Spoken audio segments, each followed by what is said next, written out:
MCC तत्काल pass नगरे परिणति नराम्रो हुने चेतावनी दिँदै अमेरिकाका एक मन्त्रीले नेपालका शीर्ष नेताहरूलाई टेलिफोन गरेका छन्।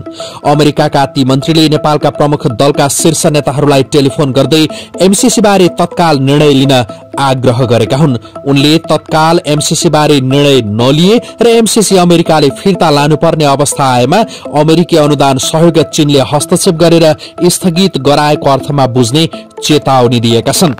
पछिल्लो पटक 23 माघ भित्रमा एमसीसी पास गराउनु पर्ने भन्दै नेपाली कांग्रेसका सभापति एवं प्रधानमन्त्री शेरबहादुर देउवा, नेकपा माओवादी केन्द्रका अध्यक्ष पुष्पकमल दाहाल प्रचण्ड र नेकपा एमालेका अध्यक्ष केपी शर्मा ओलीलाई ती मन्त्रीले फोन गरेका हुन्। एमसीसीले दिएको डेडलाइन नजिक आउँदा पनि दलहरू निर्णयमा पुग्न नसकेपछि बिहिबार मात्रै अमेरिकाका सहायक विदेश मन्त्री डोनाल्ड लूले नेपालका शीर्ष नेताहरूलाई पालै पालो टेलिफोन गरेका हुन्।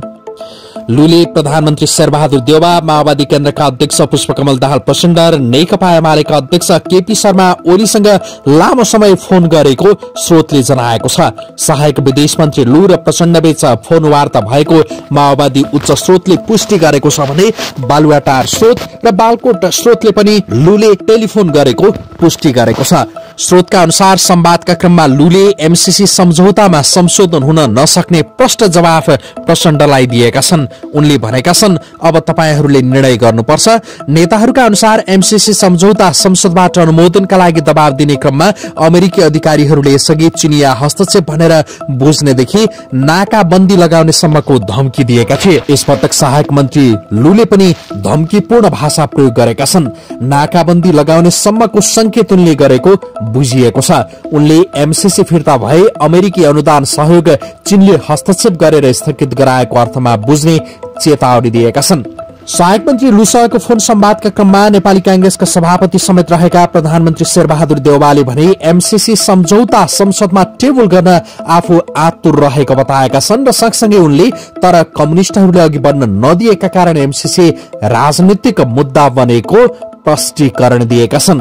यता एमाले अध्यक्ष केपी शर्मा ओलीले संसदमा टेबल भए एमसीसीलाई एमालेले अप्ठ्यारो नपार्ने तर सभामुखले संसदमै ल्याउन नदिएपछि केही गर्न नसकिएको बताएका छन्। माओवादी केन्द्रका अध्यक्ष प्रचण्डले भने आफूहरूले अरूबाट प्रभावित भएर निर्णय नगर्ने तर एमसीसी बारे जनमत विभाजित रहेको बताएका छन्। उनले भनेका छन्, अरूबाट प्रभावित भएर निर्णय गर्ने होइन, तपाई र हाम्रो कुरा हो। नेपाली समाज विभाजित छ, हाम्रा पनि केही कुरा छन्, त्यसैले चुनाव पछि सार्न उपयुक्त हुने प्रचण्डले बताएको स्रोतले जानकारी दिएको छ। यसरी अमेरिकी सहायक विदेश मन्त्री लूले नेपालका शीर्ष नेताहरूलाई पालै पालो टेलिफोन गरिसकेपछि यति बेला यसले नेपाली राजनीतिमा तरंग सृजना गरेको छ। राजनैतिक विश्लेषकहरूले अमेरिकी सहायक विदेश मन्त्रीले नेपालका प्रधानमन्त्री तथा पूर्व प्रधानमन्त्रीहरूलाई एमसीसी पास गर्न दबाव दिँदै टेलिफोन गर्नु नराम्रो संकेत भएको बताएका छन्। उनीहरूले अहिले धम्कीपूर्ण भाषा बोलेका लूको बोलीमा एमसीसी पास नगरे नेपालका शीर्ष नेताहरूलाई सिद्धाइदिने सम्मको त्यो चेतावनी रहेको दावी छ। राजनीतिक विश्लेषक भरत दाहालले त नेपालमा अब एमसीसी पास नगराएको खण्डमा शीर्ष नेताहरूको ज्यान जान सक्ने सम्मको तर्क गरेका छन्। अमेरिका अहिले जुन रूपमा प्रस्तुत भएको छ, भोलिका दिनमा यदि एमसीसी पास नगर्ने हो भने नेपालका शीर्ष नेताहरू जसले यसअघि एमसीसी पास गर्ने वचनका साथ बाचाका साथ पैसा खाएका छन् उनीहरूको ज्यान लिदिन सक्छ। सुनौ राजनीतिक विश्लेषक भरत दाहालको यो भनाई। र आफैले प्रयोग गरेका मान्छेहरूलाई पनि उसले मार्न सक्छ। जस्तो काम गर्न नसकेपछि मार्न सक्छ। सद्दामलाई मार्यो, बिन लादेनलाई मार्यो भनेपछि यहाँका अपराधीहरूलाई जसलाई उसले प्रयोग गर्यो उनलाई पनि मार्न सक्छ। यो तथाकथित विश्लेषकहरूले खाएका छन्, दलहरूले खाएका छन् भन्ने कहाँ तपाईँको बुझिन्छ भन्छ भने अब यो एमसीसीको मुद्दा कस्तो भयो भन्छ भने अब जनमत हेर्नुभयो भने तपाईँको 0.1% पनि यसको पक्षमा पाइरहेन। तर दलहरूभित्र केही मान्छेले जो प्रयत्न गरिरहेका छन् त्यसले के बुझाउँछ भन्छ भने यो प्रणाली, यो दल केही सीमित मुठ्ठीभर 2-4 जना शक्ति केन्द्रहरूको निम्ति काम गर्ने एउटा प्रणाली हो। यसले चाहिँ जनताको चाहिँ तपाईँको भावनाको प्रतिनिधित्व पनि गर्दैन। उनीहरू चाहिँ प्रजातन्त्रको नाममा अरू कसैको निम्ति काम गर्नुको निम्ति खटाइएका हुन्छन् भन्ने कुरो यही केसबाट पनि देखिएको छ। अब तपाईँले उठाएको कुरा जस्तो एमसीसी नेपालभित्रको अथवा चाहिँ यहाँ दलहरूभित्रको मात्रै मामिला भइदिएको भए मलाई लाग्छ यत्रो बहस हुने नै थिएन, यो धेरै पहिले नै पारित हुन्थ्यो। संसदबाट पारित हुन केही गाह्रो थिएन, किन भन्छ भने शेरबहादुर देउपा सम्झौता गर्ने, केपी ओली अगाडि बढाउने, पुष्पकमल अगाडि बढाउने, माधव नेपाल अगाडि बढाउने सबैको कार्यकालमा अगाडि बढेको हो यो।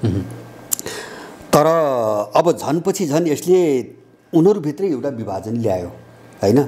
त्यो विभाजनका पछाडि दुईटा कारण छन्। एउटा कारण के छ भन्छ भने जो चाहिँ मान्छेहरू अनभिज्ञ थिए, जसले एमसीसी पछि पढेर धेरै कुरो बुझे, उनीहरू स्वाभाविक रूपमा यो देश विरोधी छ भन्ने हिसाबमा विरुद्धमा उठे, दलहरूभित्रै पनि जन्म छाडेर। बाँकी जो एमसीसी सम्झौता गरेर अगाडि बढाएका थिए उनीहरू यो एउटा नेपालको भू राजनीतिक मुद्दा हो र अब यो पारित गर्ने प्रक्रिया अगाडि बढाउने बित्तिकै यसले चाहिँ ठुलो जोखिम खडा गर्छ भन्ने चाहिँ बुझे। पछिल्लो कालमा सब बुझिसकेपछि उनीहरू अलिकति हच्किएको अवस्था हो। अब समस्या उनीहरूको के छ भन्छ भने पारित नगर्ने, अब उनीहरूले पारित गर्नुको निम्ति चाहे यिनीसँग पैसा खाएर होस्, चाहे दलाली गरेर होस्, चाहे सत्तामा जाने सौदाबाजी गरेर होस्, माने एक खालको फाइदा लिएर यहाँसम्म आए। अब ठ्याक्कै विरोध गर्ने स्थिति पनि यिनीहरूको छैन। अब पारित गर्ने, अब यो सबै घटना विवरणहरू त्यसपछि चाहिँ अन्तर्राष्ट्रिय शक्तिहरूको स्वर सबै सुन्दाखेरि यो चीनलाई घेर्नको निम्ति अगाडि आएको रणनीति हो भन्ने कुरो स्पष्ट भयो हैन। मूलभूत रूपमा जस्तो चीनाहरू पनि बोले, रसियनहरू पनि बोले, अरू पनि बोले। त्यसले गर्दाखेरि यसलाई यिनीहरूको निम्ति निल्नु र ओगल्नु भइरहेछ अहिले हैन। ननिल्नु न ओगल्नु खालको स्थिति भइरहेछ। तर मैले चाहिँ यसको सारमा बुझे के हो भन्छ भने जस्तो पछिल्लो कालमा मैले चाहिँ बारम्बार जोड दिएको छु, नेपालको भू राजनीतिलाई बुझ्नको निम्ति विश्वको भू राजनीति नबुझिकन यो सम्भव हुँदैन। किन त्यसको एउटा कडीको रूपमा एमसीसी नेपाल आएको हो। विशेष गरेर चीनलाई घेर्ने रणनीति अन्तर्गत अमेरिकाले एमसीसी दुईटा क्षेत्रमा मात्रै केन्द्रित गरिरहेको छ, एउटा अफ्रिका, एउटा एसिया।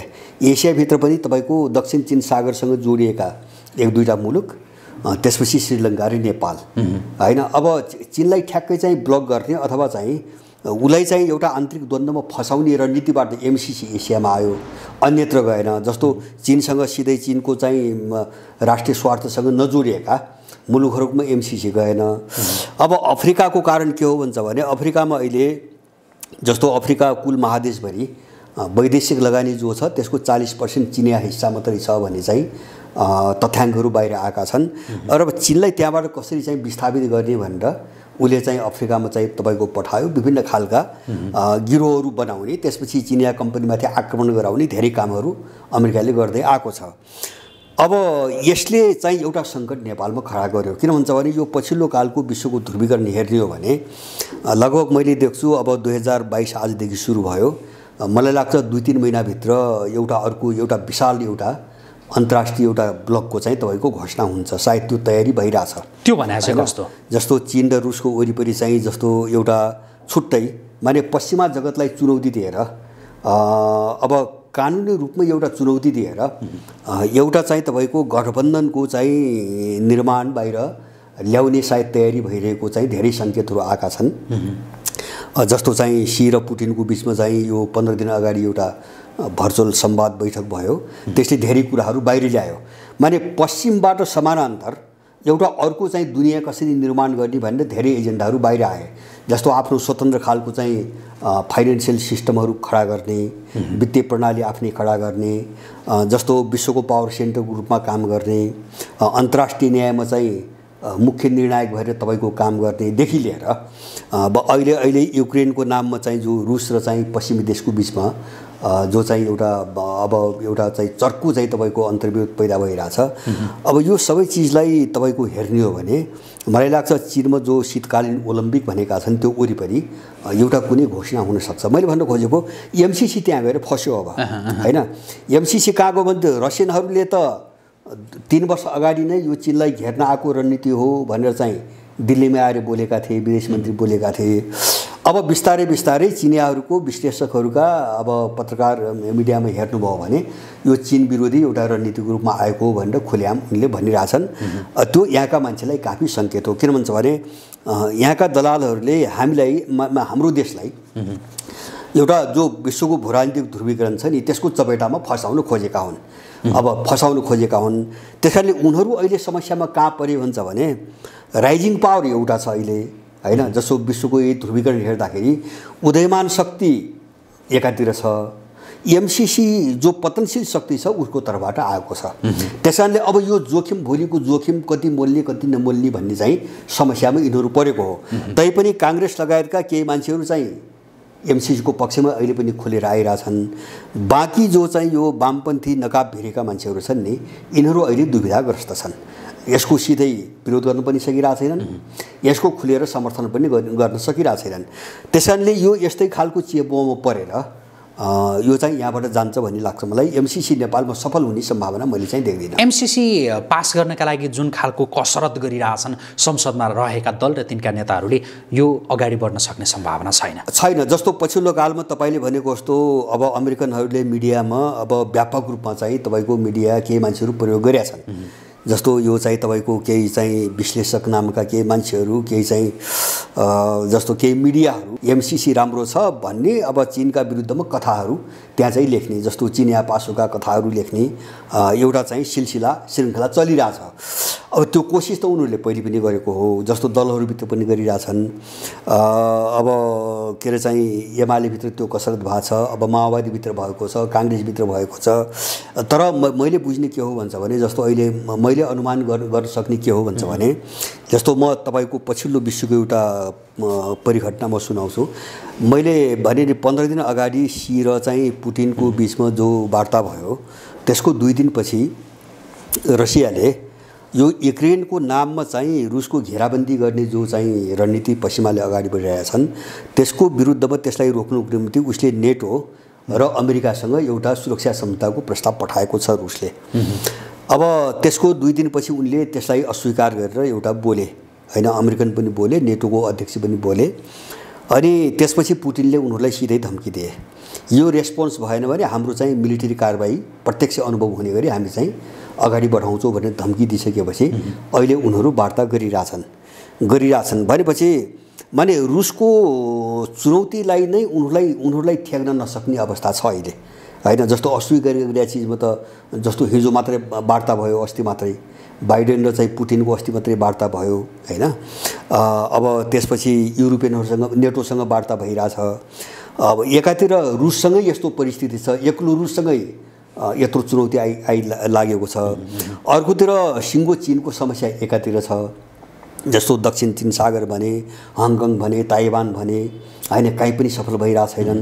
अब अफगानिस्तानबाट निस्के, तपाईँको इरानलाई निशाना बनाए हैन, त्यो परमाणु चाहिँ तपाईँको उसलाई लिएर चाहिँ इरानलाई निशाना बनाए।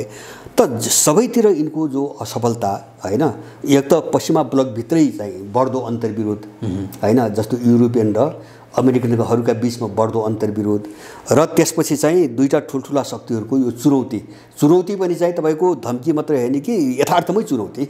जस्तो चाहिँ आर्थिक रूपमा पनि उनीभन्दा बलियो चाहिँ तपाईँको चीन भयो, सैन्य शक्तिको रूपमा चाहिँ तपाईँको उनीहरूभन्दा बलियो रुस भयो हैन। प्रविधिमा पनि चाहिँ अब उनले आफै भनेअनुसार पनि चीन धेरै अगाडि गइसक्यो भनेपछि यो संयुक्त चुनौतीलाई कसरी ठेक्ने हैन, यो ठुलो समस्या उनका अगाडि छ।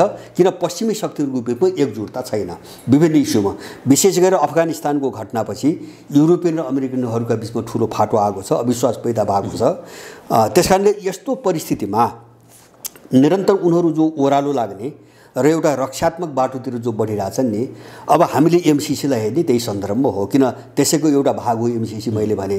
त्यसकारणले एमसीसी नेपालमा अब यसलाई गिजोल्ने, हुलदङ्गा गराउने, अराजकता फैलाउने त्यो सबै होला हैन। उनले त अन्तिम कोसिस त गर्ने भए, तर नेपालमा एमसीसी जुन डिजाइनमा आयो, सम्झौतामा जे लेखियो त्यो ढङ्गले एमसीसी नेपालमा चाहिँ सफल हुन्छ भन्ने मलाई लाग्दैन। अब के होला त यो एमसीसी सम्झौता यत्तिकै अब ल अगाडि बढाउन सकिएन भनेर सरकारले भन्ला कि अमेरिकालाई, या अब के होला त? यिनीहरूले भन्ने भन्दा पनि मलाई लाग्छ उनीहरूले अहिले पछिल्लो कालमा 3 महिनाको समयावधि दिएका छन्। फेरि अस्ति 28 गते बसेको उनको बैठक, एमसीसीको अमेरिकामा जो बैठक बस्यो उसले 3 महिनाको समय अवधि दिएको छ। त्यसपछि चाहिँ मलाई लाग्छ ऊ आफै फिर्ता हुन्छ, नेपालले अनुमोदन गर्न सकेन भन्छ, ऊ फिर्ता हुन्छ। अर्को उपाय केही पनि छैन। मैले त्यो फिर्ता हुने भन्दा अर्को विकल्प मैले किन देख्दैन भन्छ भने यो पछिल्लो चाहिँ तपाईँको अफगानिस्तानको घटनापछि अमेरिका एसियामा टेक्ने ठाउँ कहीँ पनि पाइरहेको छैन। धेरै देशमा कोसिस गर्यो, मध्य एसियामा कोसिस गर्यो, रुसले लखेट्यो, पाकिस्तानले इन्कार गर्यो, इन्डियाले चाहिँ इन्कार गर्यो सैन्य बेस राख्ने कुरामा, आसियान देशहरू सबैले इन्कार गरे र उसको अब अन्तिम आशा भनेको नेपाल हो हैन। एसियामा त्यो पनि चीनको वरिपरि टङ्गिने भनेको अन्तिम आशा नेपाल हो। अब अन्त कतै पनि सफल नभएको अब चीनको सीमासँग आएर ऊ चाहिँ सफल हुन्छ भने मैले चाहिँ पत्याउन सक्दैन मेरो तर्फबाट। अब ऊ यहाँबाट फिर्ता हुन्छ, ऊ आफै फिर्ता हुन्छ। तर चाहिँ जानुभन्दा पहिले उसले नेपालमा हत्या हिंसाको एउटा श्रृङ्खला सुरु गर्छ भन्ने चाहिँ मलाई लाग्छ। कुन तवरले हुन सक्छ त्यो? हैन, जस्तो उसले आतंकवादको नाममा हत्या हिंसा सुरु गर्छ, किन उसका त्यस खालका रिपोर्टहरू धेरै पटक आए हैन। जस्तो मुजाहिद्दिन आतंकवादीहरूको नेपाल सेल्टर हो भनेर उसले चाहिँ 2-3 पटक बोलिसक्यो, 2-3 सालमा रिपोर्टमा बोलिसक्यो। र उसले अन्तर्राष्ट्रिय टेरोरिजमको नाममा उसले वर्ष जो रिपोर्ट प्रकाशित गर्छ, अहिले भर्खरै अस्ति 16 अक्टोबरको दिन हैन, 14 दिन 15 दिन अगाडि मात्रै पनि उसले नेपाल च्याप्टर सम्बन्धी एउटा समाचार रिपोर्टमा एउटा चाहिँ कुरो बाहिर ल्याएको छ र त्यसमा चाहिँ नेपाल चाहिँ आतंकवादको खतरा रहेको, नेपालबाट खतरा रहेको भन्ने उसले भनेको छ। किन उसले सब तयार पारेर राखेको हुन्छ। जस्तो पश्चिम एसियामा गर्यो नि, आइएसआई गर्यो, अलकायदा गर्यो हैन, यस्ता सङ्गठन त उसले उत्पादन गर्दै आछ। तालिबान गर्यो, 1994 मा तालिबान गर्यो, आफै बनाएको हो। अब त्यस्तै खालको कुनै चाहिँ आपराधिक गिरोहहरू बनाउने अनि चाहिँ तपाईँको हत्या हिंसा गराएर एउटा वातावरण धुमाल्ने र त्यसमा खेल्न कोसिस गर्ने हैन। जस्तो यो कोसिस हामीले अफगानिस्तान पनि हेरेका छौँ।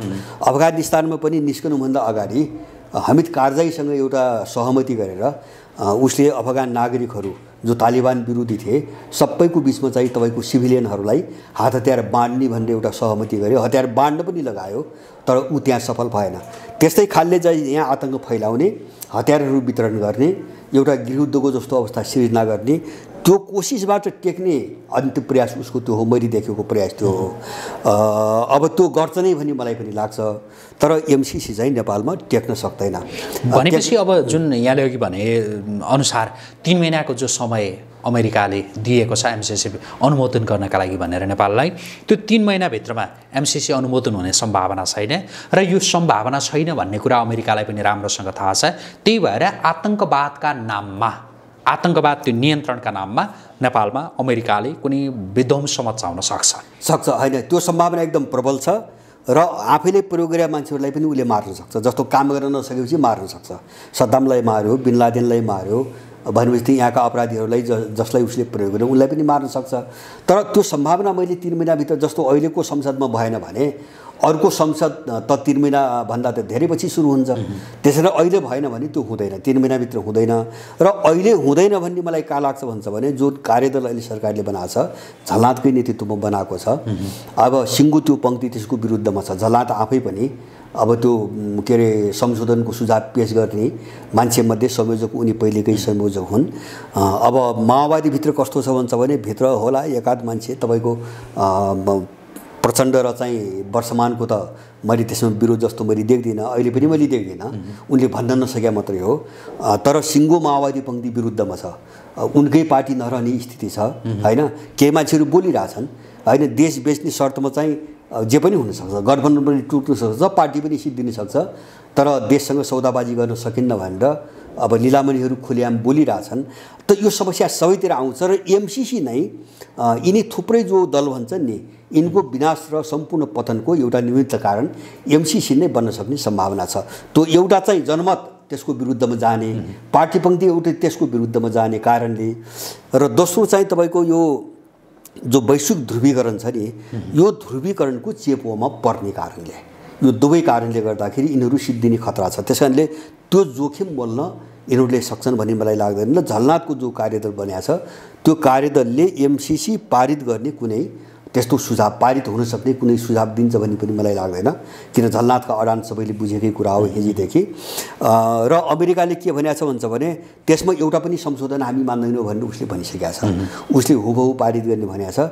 त्यस कारणले अब यो आन्तरिक चाहिँ तपाईँको जस्तो यहाँभित्र जो मतभेद देखिएको छ नि, यही चिज हेर्दाखेरि पनि एमसिसी पारित हुने सम्भावना मैले चाहिँ तपाईँको देख्दैन। एउटा बाँकी रहेको मधेसवादीहरूको भोट हो। मधेसवादीहरूभित्र पनि जस्तो यो बाबुरामको र उपेन्द्रको जो ग्याङ छ, यसमा पहिलेदेखि नै एउटा विरोधाभास आइरहेछ। बाबुराम जस्ता तस्तै पास गर्ने भन्नेमा छन्, उपेन्द्र यादव चाहिँ तपाईँको राष्ट्रिय सहमति बनाएर जानुपर्छ भन्ने छ। त्यस कारणले त्यहाँ पनि एकमत हुने सम्भावना छैन। त्यस कारणले काङ्ग्रेसको मतले मात्रै पुग्दैन, अरू चाहिँ खुलेरै यसको पक्षमा चाहिँ जाने स्थिति सम्भावना अहिलेसम्म देखिँदैन। जस्तो प्रधानमन्त्री शेरबहादुर देउवाले एमसिसी पास हुन्छ भन्नुभएको छ होइन, प्रचण्डको अभिव्यक्ति आइरहेको छ कि संशोधनसहित भन्ने आइरहेको छ, अमेरिकाले भनिरहेको छ कि संशोधन हुँदैन भनेर भनिरहेको छ। अब यस्तो स्थितिमा एमसिसी पास हुन्छ भन्नेहरूले के गर्लान्, प्रधानमन्त्री लगायतका जो नेताहरूले, र एमसिसी संशोधनसहित अगाडि बढाउँछौँ, एउटा सहमति हामी निकाल्छौँ भनेर भन्ने प्रचण्ड लगायतका नेताहरूको अबको पहल कदमी अब के हुन सक्छ? होइन, जस्तो प्रचण्डहरूको पहलकदमी तपाईँले भने जस्तो बिचमा केही बीज बचाऊ, जस्तो अमेरिकालाई पनि नचिराएर केही गर्न सकिन्छ र आफू पनि जोगिन सकिन्छ भने त्यही बाटो खोज्नुपर्छ भन्ने हो। यद्यपि यो सुरुमा थिएन, किन यिनकै कार्यकालमा पनि अगाडि बढेको हो। मैले भने नि अहिले त सुरक्षा थ्रेट त धेरै बढ्यो, जस्तो वैश्विक ध्रुवीकरण हेर्दाखेरि अब चुनौती त थुप्रै बढ्यो। त्यस कारणले यो स्थिति हिजो थिएन, यिनीहरूको अगाडि यो थिएन। त्यस कारणले गर्दाखेरि अब प्रचण्ड हुबहु पारित गर्ने पक्षमा प्रचण्ड पनि जान सक्दैनन् होइन। अब किनभने पारित गर्दा जति जोखिम हुन्छ होइन, अब नगर्दा जति जोखिम हुन्छ, पारित भए पनि जोखिम त्यही हो। त्यस कारणले गर्दा जोखिमबाट मुक्त अब कोही पनि छैनन्। त्यस कारणले यिनको भूमिका मैले के देख्छु हुन्छ भने एकले अर्कालाई दोष लगाउन चाहिँ तपाईँको पन्छिने, जस्तो हिजो केपी ओलीले सभामुखलाई दोष लगाए होइन, जबकि उनकै आँट थिएन होइन। तर पछिल्लो कालको विश्वको सारा सिन हेरिसकेपछि अगाडि बढाउने उनकै इच्छा शक्ति थिएन। ओलीको सम्झौता त गरे, समर्थन गरे, उनको शासनकालमा एमसिसीको पक्षमा धेरै वातावरण, संसदबाट अनुमोदन गर्ने कुरा नै उनको पालामा भएको, पहिले थिएन होइन, पछि थपिएर चाहिँ तपाईँको प्रकाशित भएको हो। र संसदको सामान्य बहुमतले पारित गरे हुने भन्ने कुरा पनि उनकै चाहिँ क्याबिनेटले गरेको निर्णय हो। यतिसम्म ओलीले त गरेका हुन्, तर गर्दा गर्दै पनि अब सम्भावना भएन, उनले त्यो ठ्याक्न नसक्ने भए, उनी पछि हटे। प्रचण्डको पनि त्यही हो, स्थिति त्यही हो। माधव नेपालको पनि म त्यही बुझ्छु, एउटा झलनाथ बाहेक माधव नेपालको पनि मैले त्यही बुझ्छु। अब काङ्ग्रेसको पनि अब के हुन्छ भन्छ भने कम्युनिस्टले हुँदैन भन्छ, अरू के भन्ने होइन, कम्युनिस्टले हुँदैन भन्छ, ऊ चाहिँ आफू जोगिने कोसिस। जस्तो ओलीले हिजो भने नि होइन, माओवादीले कारणले भएन भने अन्तिममा समाप्त हुँदै गर्दाखेरि भएन भन्थे, महारापाला पनि त्यही भने, पछाडि पनि माओवादीले हुँदैन भने आफू पन्छे। र अहिले पनि सत्तामा बसेकाले एउटा सहमति बनाऊ होइन, तिम्रै बहुमत छ, 2/3 बहुमत, हामीलाई किन भन्छौ, हामी त त्यसपछि राय दिउँला, उनी त्यसरी पन्छिरहेछन्। अब यसरी एकअर्कालाई आरोप लगाउनु त पन्छिने, अब यिनीहरूले गर्न सक्ने त्यही मात्रै हो। तर यसमा चाहिँ निर्णायक ढङ्गले योगी त्यो पक्ष भनेर काङ्ग्रेसी खेमा बाहेक अरू चाहिँ उत्रिन्छ भन्ने मलाई चाहिँ लाग्दैन। काङ्ग्रेसभित्र पनि बाहिर नबोले पनि भित्र ठुलो चाहिँ तपाईँको विवाद छ। जस्तो यो एमसिसी पास गर्ने त्यो प्रतिबद्धता जनाइरहँदा केही दल र तिनका नेताहरूले ठुलो पैसा खाछन् भनेर पनि भनिँदैछ, आरोप हो या के हो होइन। यदि पास गर्छौँ भनेर त्यसरी पैसा खाइसकेको रहेछ, पचाइसकेको रहेछ भने त्यो पचाइसकेको त निकाल्ला नि फेरि अमेरिकाले होइन। समस्या थियो, मैले भने नि उनीहरू चेपोमा परेकै थिएन। जस्तो पास गर्दाखेरि सुरुमा अब कतिपयले खा होलान्, कतिपय नखाएका होलान्, तर अत्यन्तै गलत ढङ्गले अब यो चाहिँ पैसा धेरै मान्छेले खाछन् भने कहाँबाट बुझिन्छ, मिडियाका मान्छेले खाएका छन्, यो तथाकथित विश्लेषकहरूले खाएका छन्, दलहरूले खाएका छन् भन्ने कहाँ तपाईँको बुझिन्छ भन्छ भने जस्तो चाहिँ यिनीहरूमा जो असमञ्जस्यता देखिन्छ नि, जो दुविधा देखिन्छ नि होइन, तब एमसिसी राष्ट्रको हित विरुद्ध छ, जनमत यसको विरुद्ध छ भने त्यसको विषयमा त प्रश्न बोल्न सक्नु पर्यो नि, त्यो पनि सकिरहेको छैनन् होइन, त्यसले पनि देखाइरहेछ। र उनले व्यापक रूपमा चाहिँ क्याम्पेनको निम्ति पैसा लगानी पनि गरिरहेछन्। जस्तो एकाध मिडिया, मैले एउटा मिडियाको नाम अघि नै लिएँ, यस्ता खालका केही मिडियाहरू, केही व्यक्तिहरू प्रायोजित रूपमा त्यस्ता खालका कुराहरू प्रचार गर्ने काममा पनि लागिरहेछन्, पैसा प्रशस्त लगाइने भएको छ। र जोखिम के हो भन्छ भने जस्तो उनीहरू गर्न सकेनन्, त्यो अनुसार तपाईँको गर्न सकेनन् भने अमेरिकनहरूको तर्फबाट एउटा खतरा चाहिँ उनीहरूको अगाडि उपस्थित हुन सक्छ। उनीहरू त्यो चिन्ताले पनि ग्रस्त छन्। अब गरे पनि चाहिँ त्यो समस्या यथावतै रहन्छ, अर्को पक्षबाट त्यो समस्या अथवा यथावतै रहन्छ। जस्तो मैले भन्न खोजेको, अब तिब्बत टुक्र्याउने मिसन हो भन्ने सबैलाई थाहा छ हैन। किन भन्छ भने एमसीसी का प्रावधान हेर्नु हो भने त्यो नेपाल बेच्ने कुरा हो, सम्झौता